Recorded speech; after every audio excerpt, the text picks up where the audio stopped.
அஸ்ஸலாமு அலைக்கும். Welcome back to என் ஃபேமிலி. இன்றைக்கி நம்ம வெண்டைக்காய் பச்சடி எப்படி செய்கிறதுன்னு பார்க்கலாமா. அதுக்கு ஃபஸ்ட்டு வெண்டைக்காவை இந்த மாதிரி கட் பண்ணிவிட்டு கொஞ்சமாக எண்ணெய் ஊற்றி அதை வதக்கி எடுத்து வச்சுக்கோங்க. அதே சட்டியில் எண்ணெய் ஊற்றிட்டு கடுகு, வெந்தயம், பெருஞ்சீரகம், கருவேப்பிலை, ஒரு பட்டை மிளகாய் சேர்த்துட்டு நீல வாக்கில் அரிஞ்ச வெங்காயம் சேர்த்து நல்லா வதக்கிடுங்க. 1/4 டேபிள் ஸ்பூன் அளவுக்கு இஞ்சி பூண்டு பேஸ்ட் சேர்த்துக்கோங்க. அதோட தக்காளியும் சேர்த்து நல்லா வதக்கிக்கோங்க.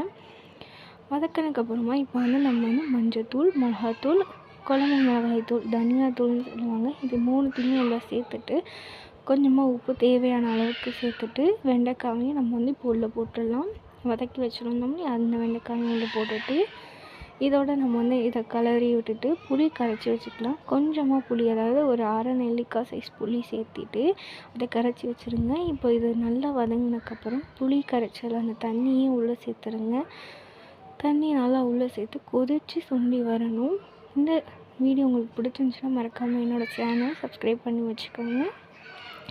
மேலும் இந்த மாதிரி வீடியோ பார்க்க நோட்டிஃபிகேஷன் பெல்லையும் மறக்காமல் ப்ரெஸ் பண்ணிவிடுங்க. நல்லா சுண்டி வந்ததுக்கப்புறம் 1/2 டேபிள் ஸ்பூன் சர்க்கரை போட்டு இறக்கிட்டிங்கன்னா நம்ம சுவையான